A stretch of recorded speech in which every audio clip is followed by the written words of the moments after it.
In recent weeks, Kenya has experienced civil unrest marked by widespread protests and violent clashes between demonstrators and law enforcement.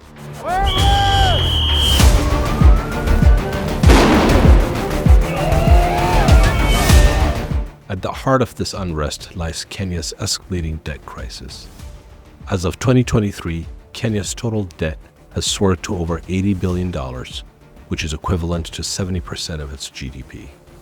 Servicing this massive debt consumes more than half of the government's revenue, diverting critical funds away from essential services like healthcare, education, and infrastructure.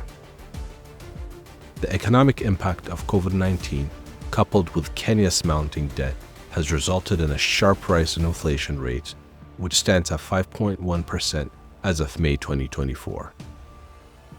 This increase in living costs has made basic necessities increasingly unaffordable for average Kenyans. Additionally, high unemployment rates, particularly among the youth, which stands at 22%, aggravates the problem. To stabilize its economy, Kenya sought assistance from the IMF and secured loans totaling $3.9 billion by May 2023.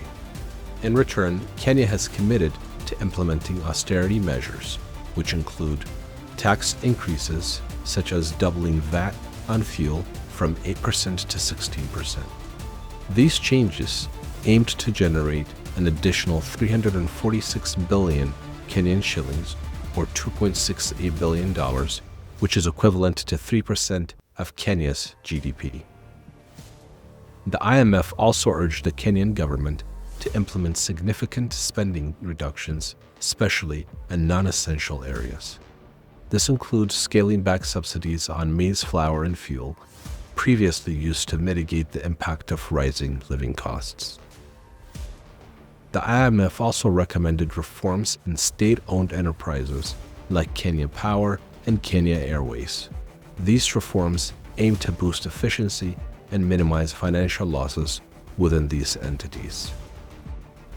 Finally, Kenya has been asked to prioritize debt servicing and restructuring to handle its substantial public debt. However, economic challenges are not the sole factors driving unrests in Kenya.